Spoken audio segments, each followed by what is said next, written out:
bouge pas. On se dit qu'en France, la haute hiérarchie militaire, c'est-à-dire les généraux, je rappelle qu'il y a autant de généraux dans l'armée française que dans l'armée chinoise, ont de tels privilèges que de toute façon, ils n'ont pas vraiment de raison de bouger.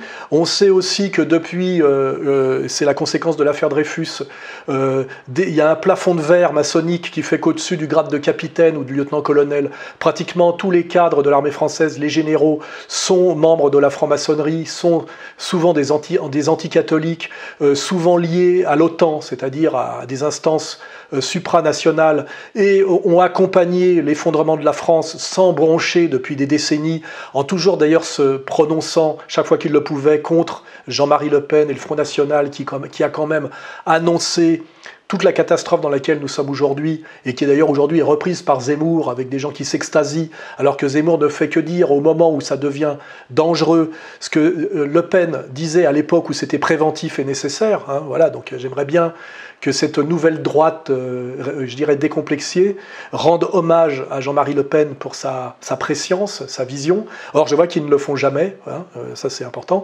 Et puis quand je regarde encore d'un peu plus près, parce que je suis soupçonneux, je me dis, tiens, c'est étrange, ces militaires qui ont fait des déclarations publiques qui sont attaquables par leur hiérarchie, c'est-à-dire par un ministre qui est une femme. Je rappelle quand même que les femmes ne font pas la guerre et qu'elles ne l'ont jamais faite en France.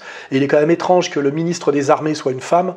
Ça me paraît, c'est comme si le ministre de la condition féminine était un acteur porno. Hein, vous voyez, Rocco Siffredi comme ministre de la condition féminine, c'est à peu près aussi cohérent qu'une femme ministre des Armées. Hein, voilà.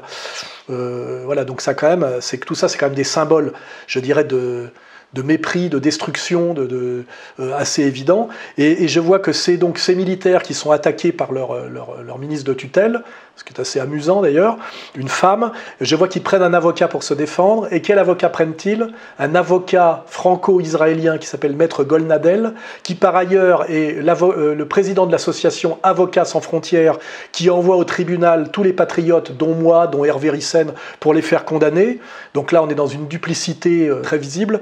Et je me rappelle que Génération Identitaire, qui vient d'être dissous, avait commis l'erreur, mais eux, c'est pas des militaires au gradé, ce sont des gamins, donc des naïfs, avait commis l'erreur de s'inscrire dans la ligne que j'appelle le national-sionisme, en pensant que ça protégerait leur patriotisme.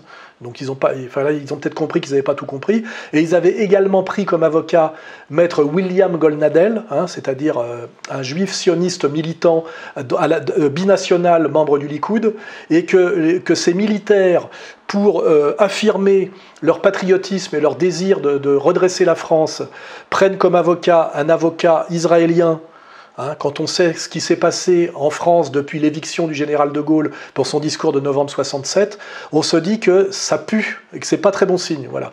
Donc moi je pense que tant que les militaires qui tenteront quelque chose ne seront pas, on va dire, des types capitaines au maximum ou lieutenant-colonel, et tant qu'on aura des types genre général de Villiers, je pense que c'est de l'arnaque, c'est cette arnaque que nous dénonçons avec d'autres depuis déjà des mois et que les gens n'avaient pas forcément compris dès le début, qui s'appelle l'arnaque du national-sionisme, où en fait c'est, comme disait Lampedusa, tout changer pour ne rien changer. Hein. Si, in fine, on passe de l'idéologie, on va dire, Cohn-Bendit BHL à l'idéologie Zemmour Finkielkraut. Hein, voilà, c'est pas ça qui va sauver la France.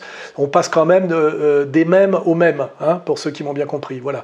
Donc, je me méfie énormément de ces militaires qui, d'ailleurs, quand ils parlent de l'ensauvagement de la France, comment dirais-je, des racailles, ne voient que les racailles du bas et ne voient pas les racailles du haut. Et je rappelle bien que c'est parce que il y a ces racailles du haut au pouvoir depuis explicitement, sans doute mai 68, mais plus encore depuis l'éviction de De Gaulle et plus encore depuis la Mitterrandie, c'est parce qu'il y a ces racailles du haut qu'il y a ces racailles du bas, et que c'est toujours le problème de la hiérarchie des effets et des causes, ou des ennemis secondaires et principaux chez Carl Schmitt, c'est que, en général, si je prends une comparaison de plombier, parce que c'est accessible à tous, quand on veut régler le problème d'une fuite de robinet, c'est pas seulement d'éponger et de mettre une cuvette dessous, parce que là il faut éponger pour l'éternité et vider la cuvette toutes les 2 heures, c'est à un moment donné de changer le joint du robinet, c'est-à-dire traiter la cause et pas l'effet. Et moi, je n'ai pas encore entendu ces généraux s'en prendre à la cause, hein, à ceux qui ont permis cet ensauvagement, ce